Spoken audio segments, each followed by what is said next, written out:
उस महत्वपूर्ण अवसर पर मैं आप सबका भी अभिनंदन करना चाहता हूं, जिन्होंने पिछले 9 वर्ष और 9 वर्ष से पहले भी निरंतर इस यात्रा में सहभागी के रूप में काम करते हुए इन विषयों को देश और दुनिया के समक्ष पारदर्शिता से लाने का महत्वपूर्ण काम किया है। मित्रों, मैं स्मरण कराना चाहता हूं आपको 2014 से पहले के भारत की क्या स्थिति थी। नित्य प्रतिदिन नए नूतन घोटालों के समाचार, एक घोटाले का समाचार पूरा न हो वो श्रृंखला समाचार पत्रों में या टीवी चैनल्स पर पुरानी न हो जाए, उससे पहले ही दूसरे किसी बड़े घोटाले के समाचार आकर के उस घोटाले के समाचार को ढकते थे। जिस तरह से भाई भतीजावाद था, जिस तरह से राजकीय संसाधनों की लूट, राष्ट्रीय संसाधनों की लूट खसोट हो रही थी और सभी मोर्चों पर जिस तरह से भारत विफल हो रहा था, चाहे वो सामरिक मोर्चा है, चाहे वो कूटनीतिक मोर्चा है, चाहे वो आर्थिक परिदृश्य होगा, जिस तरह से सामाजिक ताना बाना छिन्न भिन्न हो रहा था, भारत की जनता में जो लोकतंत्र हमने एक बहुत लंबे युद्ध के बाद, लगभग 2 सदियों के संग्राम के बाद में जो आजादी हमने हासिल की और जिस लोकतंत्र पर भारत की जनता ने विश्वास किया, देश की जनता की आस्था और विश्वास उस लोकतंत्र पर कहीं डगमगाने लगा था। लोगों के मन में इस तरह का भाव उदित हो रहा था कि बाढ़ ही खेत को खा रही और अब शायद इस तरह के गठजोड़ों के चलते हुए किसी तरह के समाधान की गुंजाइश नहीं है। और क्योंकि देश में दिल्ली के कमजोर होने के बाद में जिस तरह से साझा सरकारें बनने का ट्रेंड प्रारंभ हो गया था, उसके चलते हुए लोगों को किसी एक पार्टी की, किसी एक नेता के नेतृत्व में बहुमत की सरकार बनेगी, पूर्ण बहुमत की सरकार बनेगी, ये विश्वास लगभग प्राय समाप्त हो गया था। उस महत्वपूर्ण कालखंड में देश की जनता ने नरेंद्र मोदी जी के नेतृत्व पर और भारतीय जनता पार्टी की विचारधारा पर विश्वास करते हुए 30 साल बाद भारतीय जनता पार्टी को पूर्ण बहुमत की सरकार बनाने का आशीर्वाद प्रदान किया। निश्चित ही वो एक ऐतिहासिक क्षण था, लेकिन उस ऐतिहासिक क्षण की महत्ता उस समय और भी अधिक प्रतिस्थापित हुई जब संसदीय दल का नेता चुने जाने के समय संसद के केंद्रीय कार्यालय में माननीय नरेंद्र मोदी जी ने जब नई चुनी हुई सरकार किस रास्ते पर जाएगी, नई चुनी हुई सरकार की प्राथमिकताएं क्या होगी, नई चुनी हुई सरकार किन लक्ष्यों को लेकर, किन विषयों को लेकर के काम करेगी, इसको लेकर के एक संशय देश भर में था। माननीय नरेंद्र मोदी जी ने संसदीय दल का नेता चुने जाने के साथ ही अपने भाषण में इसे विश्व के सामने और भारत के सामने स्पष्ट किया। उन्होंने कहा कि जनसंघ की स्थापना के समय से हमारे मार्गदर्शकों ने जो मार्ग हमें दिया है और जिस मार्ग पर चलते हुए जिस लक्ष्य को प्राप्त करने का ध्येय लेकर के हमने इतनी लंबी यात्रा पूरी की है, हम उसी अंत्योदय के मार्ग पर कि विकास की पंक्ति में, अंतिम पंक्ति में खड़े हुए, अंतिम पायदान पर खड़े हुए व्यक्ति के जीवन में परिवर्तन लाकर, उसके सशक्तिकरण कर, उसके जीवन में परिवर्तन लाते हुए हम देश को विकसित भारत की तरफ ले जाएंगे, विकसित भारत बनाएंगे, इस संकल्प को लेकर के काम करेंगे। और उन्होंने इसे स्पष्ट करते हुए कहा कि मेरी सरकार गांव, गरीब, किसान, पीड़ित, शोषित, वंचित, इन सब के कल्याण के लिए, इन सब के जीवन में परिवर्तन लाने के लक्ष्य को लेकर के काम करेगी। आज जब 9 साल बाद मैं पीछे घूम करके देखता हूं,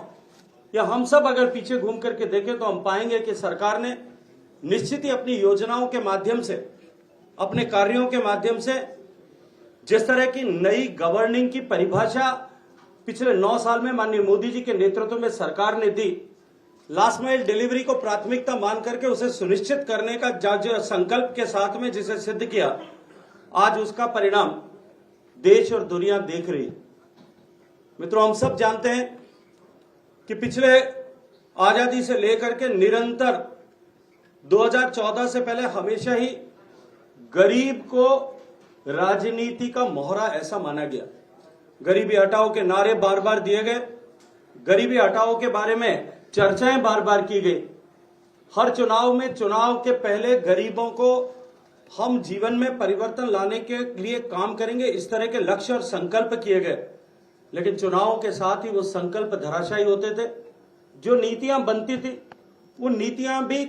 टुकड़ों में काम करने के लक्ष्य को लेकर के बनती थी। आजादी के बाद से जिस तरह से देश अभावों में काम करने में पारंगतता, प्रवीणता प्राप्त कर चुका था, किसी एक घर बनाने की नीति बनी होगी, चाहे इंदिरा आवास की होगी, चाहे शौचालय बनाने की नीतियां बनी होंगी, कुछ लोगों या कुछ एक लोगों तक ही उसका लाभ केवल मिल पाता था। नरेंद्र मोदी जी ने जिस तरह से संपूर्णता के लक्ष्य को लेकर के हम हर एक योजना पर काम करेंगे, देश में जो कोई भी पात्र है उसे राजनीतिक प्रतिबद्धता और भेदभाव से ऊपर उठ करके, धर्म और मजहब के आधार पर बांटने के से ऊपर उठ करके और वोटों की गिनती के आंकड़ों के आधार पर लाभ प्राप्त जो है लोगों को लाभ मिले, इससे ऊपर उठ करके इन सब से अपरे जाकर के केवल और केवल गरीब के जीवन में परिवर्तन लाने के लक्ष्य को लेकर के जो योजनाएं प्रारंभ की, उसका परिणाम है कि यदि मुझे एक पंक्ति में यह कहा जाए कि माननीय नरेंद्र मोदी जी की सरकार की उपलब्धि क्या है और एक पंक्ति में उसे विवेचित करने के लिए कहा जाए, तो मैं ये कहूंगा कि जो विश्वास देश की जनता इस लोकतांत्रिक व्यवस्था पर खोने लगी थी, वो विश्वास पुनर्स्थापित करने में माननीय नरेंद्र मोदी जी की सरकार ने सफलता प्राप्त की। मित्रों, हम सब जानते हैं कि सेवा, सुशासन और गरीब कल्याण को लेकर के, गरीब के जीवन में परिवर्तन लाने के उद्देश्य को लेकर के जो योजनाएं प्रारंभ की गई थी, आज उनका परिणाम धरातल पर दिखाई देने लगा। देश में पहली बार, इसको कौन ऑपरेट कर रहा है अभी? चलिए ना, स्लाइड और आगे नेक्स्ट ले लीजिए। देश में पहली बार गरीब को न केवल सुरक्षा मिली है, गरीब को इस बात का एहसास होने लगा है कि मेरे हितों का संरक्षण करने वाली सरकार हम सबके बीच में है। अभी तो साथ ही साथ में गरीब का सम्मान भी लौटाने का काम इस सरकार ने किया है। और जिन्हें दशकों तक केवल यह एहसास दिलाया गया था कि वो देश की अर्थव्यवस्था पर या देश की बढ़ते हुए विकास पर एक बोझ मात्र हैं, वो देश के विकास के क्रम में अर्थव्यवस्था पर बोझा बनकर के उसे कमजोर करने के लिए काम करते हैं। आज वही गरीब देश के जीवन को, देश को परिवर्तित करने के लिए, देश को सशक्त बनाने के लिए बराबर सहभागी बन के काम करने की दिशा में आगे बढ़े। मित्रों, सरकार के पैसे, एक एक पैसे से गरीब की भलाई किस तरह से हो सकती है, इसका नायाब उदाहरण अगर कहीं देखना है तो वो माननीय नरेंद्र मोदी जी की सरकार में देखने को मिलता है। एक एक पैसा सरकार का गरीब के कल्याण के लिए खर्च हो, गरीब के स्वास्थ्य को लेकर के खर्च हो, गरीब के जीवन में परिवर्तन लाने के लिए खर्च हो, इस लक्ष्य को लेकर के माननीय नरेंद्र मोदी जी की सरकार ने निरंतर काम किया। मैं अपनी बात को टीकाकरण से प्रारंभ करना चाहता हूं। मित्रों, देश में यदि हम टीकाकरण के इतिहास को, विश्व के टीकाकरण के इतिहास को उठा करके देखें तो पाएंगे कि देश दुनिया में 5 ऐसी बीमारियां जिन पर टीके के माध्यम से काबू पाया गया, टिटनस से लेकर के जैपनीज इंसेफेलाइटिस तक, टीके को भारत में विश्व में बन करके लगना प्रारंभ होने से लेकर के और भारत तक पहुंचने में 74 साल से लेकर के 17 साल तक का समय लगा था। ये नरेंद्र मोदी जी का भारत था जब विश्व थर्राया हुआ था। पूरा विश्व भारत की तरफ सशंकित दृष्टि से देख रहा था कि यदि भारत में कोरोना की आपदा आ जाएगी तब उसका प्रभाव और दुष्प्रभाव किस तरह से होगा और संपूर्ण विश्व पर उसका किस तरह से प्रभाव होगा। उस समय नरेंद्र मोदी जी ने न केवल कुशल प्रबंधन कोरोना का किया, अभी तो उसके साथ साथ में भारत में ही बना हुआ 2 टीकों का निर्माण किया। सबसे ज्यादा इफेक्टिव टीकों का निर्माण किया गया, सबसे सस्ते टीके का निर्माण किया गया और दुनिया में सबसे तेज गति से टीकाकरण का अभियान अगर किसी देश में हुआ, मित्रों, मैं देश की जनता का अभिनंदन करना चाहता हूं, आभार ज्ञापित करना चाहता हूं कि देश की जनता ने ऐसे नेता और नेतृत्व पर भरोसा किया था, ऐसे नरेंद्र मोदी पर भरोसा किया था कि आज देश सुरक्षित भाव से कोरोना की आपदा के गुजर जाने के बाद में समाज में अपने जीवन को निर्वहन करने के लिए काम कर रहा है। 220 करोड़ लोगों को मुफ्त वैक्सीन दी गई और 220 करोड़ लोगों के जीवन में एक सुरक्षा चक्र लाया गया। केवल भारत में नहीं, आज दुनिया भर के देशों में जिस तरह से माननीय नरेंद्र मोदी जी के नेतृत्व में बने हुए टीके ने दुनिया भर में लोगों के जीवन को बचाने में काम किया। आज दुनिया के अनेक देश जो हैं वो इस बात की दुहाई देते हैं कि हमारा देश अगर सुरक्षित है उस सुरक्षा चक्र को देने में नरेंद्र मोदी जी की सरकार और भारत ने बहुत बड़ी भूमिका निभाई है। ये सम्मान भारत का बढ़ाने में के लिए मैं देश के मतदाताओं का और सम्मानीय लोगों का आज इस 9 वर्ष के पूरे होने पर अभिनंदन करना चाहता हूं। मित्रों, बिना किसी भेदभाव के, बिना किसी राजनीतिक कारण से लोगों को के बीच में भेदभाव किए हुए जिस तरह से टीकाकरण का अभियान हुआ, और केवल टीकाकरण का अभियान नहीं, मैं इससे आगे बढ़कर के एक विषय आपके सामने रखना चाहता हूं कि जब कोरोना की आपदा के बाद में अमेरिका जाने का मुझे सरकारी काम से अवसर मिला था। मैं जब रेस्टोरेंट में भोजन करने के लिए गया, मैंने देखा कि वहां रेस्टोरेंट के बाहर लिखा था कि आप अपने कोविड टीकाकरण के सर्टिफिकेट को साथ लेकर के आएंगे तभी प्रवेश मिलेगा। मेरे साथ जो सज्जन अमेरिका के थे उन्होंने अपने बटुए में से एक 8 फोल्ड किया हुआ कागज निकाला। उस मुड़े हुए तड़े हुए कागज को बड़ी मुश्किल से उन्होंने सीधा किया और सीधा सहेज करके सीधा किया कि वो फट नहीं जाए, और उन्होंने वो कागज जो है उस रेस्टोरेंट के मैनेजर को गेट पर दिखाया और उनको प्रवेश मिला। और मित्रों, अमेरिका में रहने वाले व्यक्ति ने कागज पर दिखाया और मैंने अपने मोबाइल को खोल करके मोदी जी के हंसते हुए फोटो के साथ में जब सर्टिफिकेट दिखाया तो दुनिया को फर्क समझ में आया कि भारत में किस तेज गति के साथ में डिजिटाइजेशन हुआ। और निश्चित रूप से ये आश्चर्यचकित करने वाला विषय था। और आज हम सब गर्व से के साथ में कह सकते हैं कि नरेंद्र मोदी जी के नेतृत्व में सरकार ने जिस तरह से काम किया और गुड गेस्चर से जिस तरह से लोगों, पूरे दुनिया के अन्य देशों को भी वो कोविन प्लेटफॉर्म जिस पर हम इलेक्ट्रॉनिकली टीका पर जो है वो का सर्टिफिकेशन कर रहे हैं और उसका मैनेजमेंट कर रहे हैं, आज दुनिया के 150 से ज्यादा देश उस कोविन प्लेटफॉर्म को भारत से लेकर के उसका उपयोग कर रहे हैं। मित्रों, निश्चित ही इससे आगे बढ़कर के यदि मैं बात करूं तो देश में करोड़ों लोग ऐसे थे जिनके सर पर छत नहीं थी। गरीब आदमी मौसम की मार झेलता था। मां को बरसात में अपने बच्चे को टपकती हुई छतों से बचाने के लिए कई बार जगह बदल करके सोना होता था। देश में अनेक सरकारें आई, अनेक बार योजनाएं बनी, लेकिन प्रत्येक आवास विहीन को आवास देने का संकल्प लेकर के यदि किसी सरकार ने काम किया तो वो नरेंद्र मोदी जी के नेतृत्व में काम करने वाली सरकार थी। और इस 9 साल के कालखंड में 3.5 करोड़ से ज्यादा लोगों को हम पक्का मकान देकर के हमने न केवल मकान की सुविधा दी, अपितु उनमें से 75% मकानों को माताओं बहनों के नाम पर, परिवार की गृहिणियों के नाम पर रजिस्ट्री करा करके हमने उन माताओं बहनों को लखपति दीदी बनाने का जो है वो सौभाग्य प्रदान किया है। ये सौभाग्य प्रदान करने की सेवा का अवसर देने के लिए भी मैं देश के मतदाताओं का आज इस 9 वर्ष पूरा होने पर अभिनंदन करते हुए आभार ज्ञापित करना चाहता हूं। मित्रों, जब नरेंद्र मोदी जी के नेतृत्व में सरकार बनी थी, आजादी के लगभग 7 दशक पूरे होने वाले थे और इन 7 दशकों में हमने देश को आगे बढ़ाने के लिए बहुत सारे जतन यत्न शायद देश की सभी सरकारों ने किए होंगे, लेकिन कल्पना कीजिए कि 21वीं सदी के उस भारत में 70 साल पूरा हो जाने के बाद में भी भारत में केवल 39% ग्रामीण आवासों में सामान्य शौचालय की सुविधा थी। देश की 60 करोड़ से ज्यादा आबादी ऐसी थी जिनके घर में सामान्य शौचालय की सुविधा भी नहीं थी। मैं नहीं जानता आप में से कितने लोग ग्रामीण पृष्ठभूमि से आते हैं, लेकिन मैं क्योंकि ग्रामीण पृष्ठभूमि से आता हूं, पश्चिम में सुदूर रेगिस्तान में जैसलमेर जिले में मेरा जन्म हुआ है और मैं जानता हूं कि जिस घर में शौचालय नहीं होता उस घर की माताओं बहनों को कितना कष्ट झेलना पड़ता। नित्य प्रतिदिन अपनी गरिमा के साथ में समझौता करना होता था। नित्य प्रतिदिन अपनी दैनिक दिनचर्या को इस तरह से प्रबंधन करना होता था कि उनको अंधेरा होने से पहले प्राकृतिक आवश्यकता की पूर्ति करने की जरूरत न पड़े। और माताओं बहनों के जीवन से इस दर्द को निकालने का संकल्प पूरा करने का काम माननीय नरेंद्र मोदी जी ने किया। मित्रों, 9 साल के इस कालखंड में न केवल हमने देश को ओपन डेफिकेशन फ्री किया, देश को संपूर्ण देश को में के प्रत्येक ग्रामीण आवास में शौचालय बनाने के लिए 11 करोड़ 72 लाख से ज्यादा शौचालयों का निर्माण किया। अपितु उसी के साथ साथ में हमने दुनिया का सबसे बड़ा सैनिटेशन प्रोग्राम सफलता के साथ में पूरा किया। ये केवल शौचालय निर्माण का कार्यक्रम नहीं था, अपितु ये बिहेवियर चेंज का भी दुनिया का सबसे बड़ा कार्यक्रम। मुझे याद है 2014-15 में जब सस्टेनेबल डेवलपमेंट गोल्स लिखे जा रहे थे, मैं सस्टेनेबल डेवलपमेंट गोल्स की उस कार्यशाला में माननीय मोदी जी के आदेश से वहां गया था। और जब भारत में दुनिया में सबसे ज्यादा ओपन डेफिकेशन के लिए अभिशप्त अगर किसी देश में लोग हैं, किसी देश की जनता है, भारत की तरफ उंगली उठा करके, भारत की तरफ इंगित करके लोग ऐसा कह रहे थे। लेकिन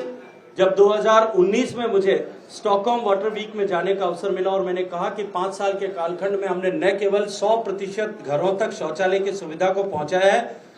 देश में 10 करोड़ से ज्यादा शौचालय का निर्माण हम तब तक कर चुके थे और हमने देश को जो यूनाइटेड नेशंस ने लक्ष्य दिया है, उस लक्ष्य को प्राप्त हमने 2030 की जो अवधि दी गई थी, तक की जो अवधि दी गई थी, हमने 11 साल पहले उसे पूरा किया है। ये निश्चित ही देश में परिवर्तन लाने वाला और देश के गरीबों के जीवन में परिवर्तन लाने वाला काम तो था ही, माताओं बहनों की गरिमा को सुस्थापित करने वाला काम तो था ही, लेकिन साथ ही साथ में देश ने सस्टेनेबल डेवलपमेंट गोल्स जो यूनाइटेड नेशंस ने तय किए थे, उन सस्टेनेबल डेवलपमेंट गोल्स की पूर्ति में भी देश का सम्मान बढ़ाने वाला एक विषय भी था। और केवल इतना ही नहीं, इसके कारण से जिस तरह से देश के सामान्य स्वास्थ्य में सुधार हुआ है, आज वर्ल्ड बैंक की स्टडी कहती है, इसके अतिरिक्त जो है bill and Melinda Gates foundation की स्टडीज भी ये कहती हैं कि इस शौचालय बनाने के कार्यक्रम के चलते देश में प्रति परिवार जो है एवरेज खर्च, जो ग्रामीण भारत में प्रति परिवार एवरेज खर्चा जो स्वास्थ्य पर होता था, वो 50,000 रुपए तक प्रति वर्ष उसमें कमी इसके कारण से आई है। आज देश की अर्थव्यवस्था को इसके कारण से जितना बड़ा बढ़ोतरी मिली है और जितना सपोर्ट मिला है, मैं उसके लिए भी देश के मतदाताओं का अभिनंदन करना चाहता हूं। मित्रों, 39% की यात्रा से हम 100% तक पहुंचे, लेकिन उस 100% के आंकड़े के अतिरिक्त भी माननीय प्रधानमंत्री जी ने कहा कि हम यहाँ रुकेंगे नहीं, हम संपूर्ण स्वच्छता की ओर जाएंगे। और आज मैं गर्व के साथ में कह सकता हूं कि देश के 6 लाख गांवों में से 40% से ज्यादा गांव जो हैं वो ओपन डेफिकेशन प्लस का स्टेटस प्राप्त कर चुके। गरीब के घर में बिजली, पानी, शौचालय, इन सब की सुविधाओं के अतिरिक्त हर घर तक पीने का पानी पहुंचे, इस लक्ष्य और संकल्प को लेकर के माननीय मोदी जी की सरकार ने काम करना प्रारंभ किया। और मैं गर्व के साथ में कह सकता हूं कि जो यात्रा हमने 16% से कम के आंकड़े में प्रारंभ की थी, आज वो यात्रा 60-61% के आंकड़े को पार कर चुकी है और देश में 12 करोड़ घरों में नल से जल पहुंच गया है। आप सब लोग बिहार के रहने वाले हैं, यहाँ पानी बहुत सहजता के साथ में उपलब्ध है। नदियां हैं, तालाब हैं, पोखर हैं, जमीन के भीतर में भी पानी शायद 30, 40, 50 फीट खोदने को मिलता होगा। लेकिन मैं जिस क्षेत्र का प्रतिनिधित्व करता हूं, मेरे यहाँ 10-10 किलोमीटर तक माताओं बहनों को नित्य प्रतिदिन पानी लेने के लिए जाना पड़ता है। सर पर मटका उठा करके 12 साल की उम्र से लेकर के और 75 साल की उम्र आने तक जब तक कमर झुक नहीं जाती, तब तक उसके जीवन में सब कुछ परिवर्तित होता है। केवल एक चीज स्थायी बनी रहती है और वो होती है मटका। वो उसके जीवन का अभिन्न अंग बन जाता है। उस मटके को उतारने का काम अगर किसी ने किया है तो वो नरेंद्र मोदी जी ने किया। आज 12 करोड़ घरों तक पीने का पानी जो है वो स्वच्छता के साथ में पहुंचा है। और शिकागो यूनिवर्सिटी के लॉरेट प्रोफेसर माइकल क्रेमर ने अभी एक स्टडी करके रिपोर्ट दिया है कि देश में 1,36,000 लोगों का जीवन प्रतिवर्ष जो पानी के कारण, पानी में प्रदूषण होने के कारण से जिन बीमारियों के चलते होता था, वो जीवन बचाने वाली योजना, ये जल जीवन मिशन ऐसी बनने वाली। मित्रों, इसके अतिरिक्त देश के गरीब महिलाओं के जीवन में एक बहुत बड़ा अभिशाप था। उन्हें अपने दिन के कई घंटे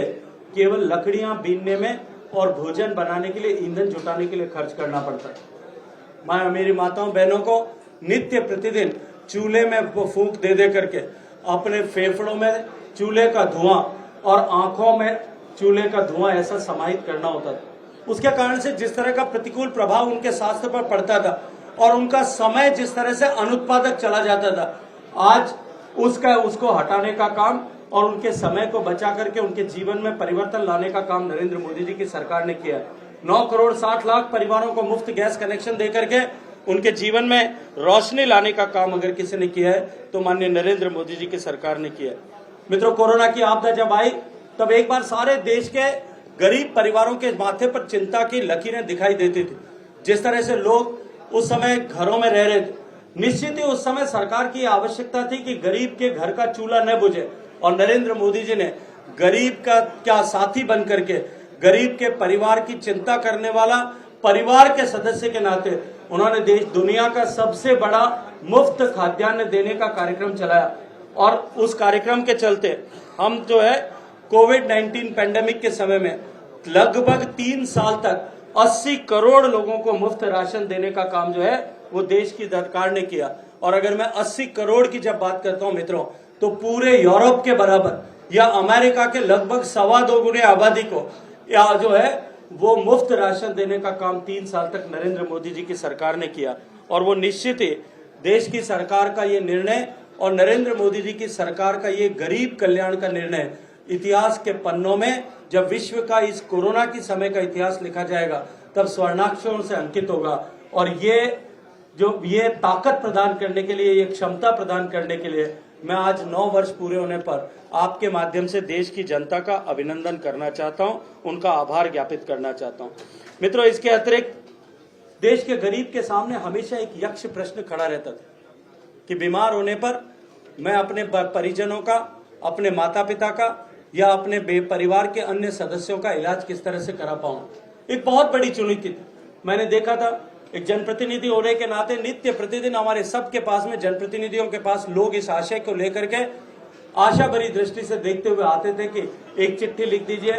कहीं से हमारे इलाज में सहयोग हो जाए। मेरी माँ का मुझे घुटने बदलवाने हैं लेकिन मैं नहीं बदलवा पा रहा हूँ, दवाइयाँ खरीदनी है लेकिन मैं नहीं करवा पा रहा हूँ, इलाज के लिए ऑपरेशन कराना है, आप कुछ मदद करवा दीजिए। माननीय मोदी जी की सरकार ने देश के दुनिया का सबसे बड़ा हेल्थ केयर प्रोग्राम, स्वास्थ्य सेवा का कार्यक्रम आयुष्मान भारत प्रारंभ किया और 5 लाख तक की मुफ्त इलाज की सुविधा देश की जनता को प्रदान की। और आज उसके चलते हुए देश में करोड़ों लोग हजारों करोड़ रुपए की लागत का इलाज करा करके अपने परिजनों के जीवन में परिवर्तन लाने का काम कर चुके हैं। इस पुण्य को अर्जन करने की क्षमता प्रदान करने के लिए भी मैं आपके माध्यम से देश के मतदाताओं का अभिनंदन करना चाहता हूँ। मित्रों, हमारी छोटी छोटी बहनें, हमारे परिवारों की माताएं बहनें, गरीब परिवार की माताएं बहनें अपने व्यक्तिगत स्वच्छता को लेकर के हमेशा चिंतित रहती थी और उसके कारण से जिस तरह से बीमारियां फैलती थी, एक एक पाई से सरकार किस तरह से लोगों की चिंता कर सकती है और देश का नेतृत्व किस तरह से चिंता कर सकता है, ये उसका उदाहरण है कि 1 रुपए में ऐसे परिवार की माताओं बहनों को सैनिटरी पैड देने का काम भी सरकार ने किया। इसी के साथ साथ में जिस तरह से दवाइयों के खर्च की चिंता लोगों के जीवन में बढ़ रही, आज माननीय मोदी जी ने जेनेरिक मेडिसिन जो है उन मेडिसिन का एक स्पेशल स्टोर बने और उसे जन औषधि केंद्र का नाम दिया। हालांकि पूरे देश भर में मेडिसिन की जगह उन दुकानों को मोदी जी की दुकान या मोडिसिन नाम के नाम से पहचान मिली है। आज देश में 9,300 से ज्यादा ऐसे जन औषधि केंद्र बने जिनके माध्यम से जिन लोगों ने लाभ लिया है उनका 24,000 करोड़ रुपए की बचत जो है उनको इलाज के खर्च में, दवाइयों की कीमतों में कमी के कारण से हुआ है। मित्रों, के इस सब से आगे बढ़कर के यदि मैं बात करूं तो 2014 के पहले का समय याद कीजिए, जब किसानों को हर मौसम, रबी और खरीफ की मौसम में खाद की आवश्यकता के समय में नियमित आपूर्ति न होने के चलते हुए उन्हें लाठियों की मार खानी पड़ती थी, आंदोलन करने पड़ते थे, पंक्तियों में खड़ा होना पड़ता था। लेकिन नरेंद्र मोदी जी की सरकार आने के बाद में नीम कोटी यूरिया से लेकर के यूरिया की निर्बाध सप्लाई के लिए जिस तरह से काम किया गया, उसके चलते हुए आज यूरिया की उपलब्धता बिल्कुल सहज और सुगम हुई है। लेकिन उसी के साथ साथ में मैं आप सबके संज्ञान में इस विषय को लाना चाहता हूं कि माननीय नरेंद्र मोदी जी की सरकार बनने के बाद में अभी वर्तमान में जिस तरह से रशिया और यूक्रेन के युद्ध के बाद में पूरे विश्व में अमोनिया की सप्लाई और यूरिया खाद की कीमतें जिस तरह से बढ़ी, आज उसके चलते हुए दुनिया भर में खाद की कीमतों में 4 से लेकर के 5 गुना तक इजाफा हुआ। जहां भारत की सरकार को रबी के सीजन में लगभग 68,000 करोड़ रुपए सब्सिडी खर्च करना पड़ता था खाद की कीमतों को नियंत्रित करते हुए, क्योंकि दुनिया में जिस यूरिया के बैग को हम 265 रुपए में किसान को देते हैं उसकी कीमत 2700 रुपए से ज्यादा निकल चुकी थी। लेकिन नरेंद्र मोदी जी की सरकार ने यह संकल्प किया कि हम अन्नदाता पर, किसान का 1 रुपए भी बोझ नहीं बढ़ाएंगे और आज उसके चलते हुए सारा बोझ सरकार ने अपने ऊपर वहन करके 265 रुपए, 266 रुपए में किसान को यूरिया का बैग मिल सके, उसके लिए 2,500 रुपए का बोझ अपने कंधों पर उठा करके लगभग 2.5 लाख करोड़ रुपए की सब्सिडी का बोझ वहन करके देश के अन्नदाता को 1 पैसा भी बढ़ाए बिना खाद को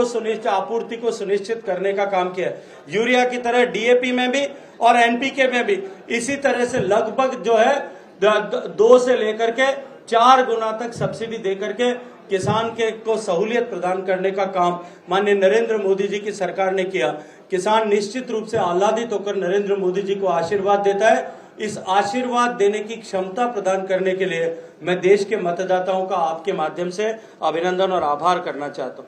मित्रों,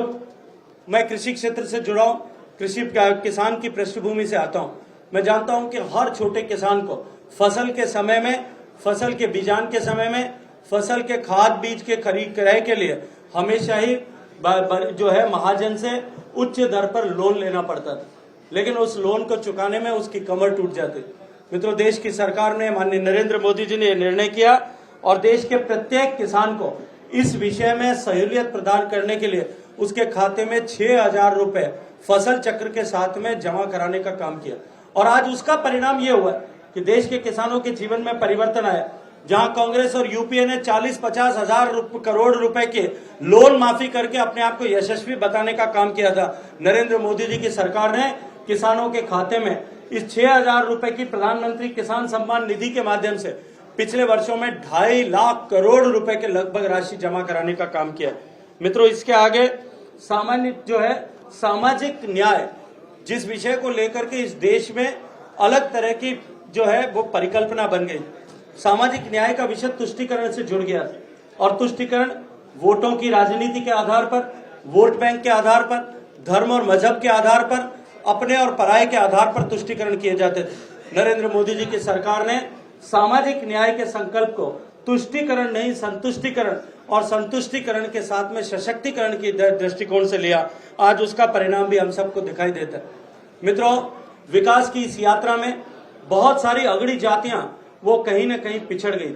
और पिछड़ते हुए जमीन के सिमटने के कारण से, अन्य सामाजिक कारणों से, आर्थिक कारणों से वो पिछड़ते हुए बेहाल हो गई थी। बिना किसी के भी कोटे को प्रभावित किए हुए माननीय नरेंद्र मोदी जी के सरकार ने 10% का आर्थिक आधार पर आरक्षण ऐसे अगड़ी जातियों को देने का काम किया। मैं आज उन सब गरीब अगड़ों की तरफ से, उनके परिवार और परिजनों की तरफ से, उन सब युवाओं की तरफ से जिनके जीवन में आशा का संचार माननीय नरेंद्र मोदी जी ने किया है, उनकी सरकार ने किया है, उस अवसर को प्रदान करने और क्षमता को प्रदान करने के लिए, गरीबों का कल्याण करने की इस हैसियत को प्राप्त करने के लिए भी देश के मतदाताओं का आपके माध्यम से अभिनंदन करते हुए आभार व्यक्त करना चाहता हूं।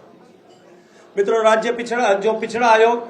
अनेक वर्षों से देश में काम कर रहा था, लेकिन पिछड़ा आयोग को संवैधानिक दर्जा नहीं था। उसके कारण से उसके द्वारा की गई अनुशंसाओं का अवमूल्यन होता था। माननीय नरेंद्र मोदी जी की सरकार ने पिछड़ा वर्ग को सशक्तिकरण करने के लिए राज्य पिछड़ा आयोग को भी, जो कमीशन को भी सोशल एम्पावरमेंट के लिए संवैधानिक दर्जा देने का काम किया है। मित्रों, इसी के साथ साथ में देश में जो ऐसे लोग जो प्रकृति और प्रभु के मार्ग के चलते कहीं न कहीं उनके जीवन में कोई न्यूनता रह जाती, माननीय प्रधानमंत्री जी ने उनको सम्मान देते हुए उनका नाम जो है वो दिव्यांग ऐसा नॉमेनक्लेचर देश में प्रारंभ किया। हम अब उन्हें विकलांग नहीं दिव्यांग कहेंगे। उनकी क्षमताओं का उन्नयन के लिए और साथ ही साथ में उनके जीवन में परिवर्तन ला सकें, 7 कैटेगरीज को बढ़ा करके 21 कैटेगरीज को दिव्यांग की श्रेणी में लाकर उनके जीवन में सहूलियत प्रदान करने का काम माननीय नरेंद्र मोदी जी ने किया। और इसी के साथ साथ में social justice and empowerment ministry का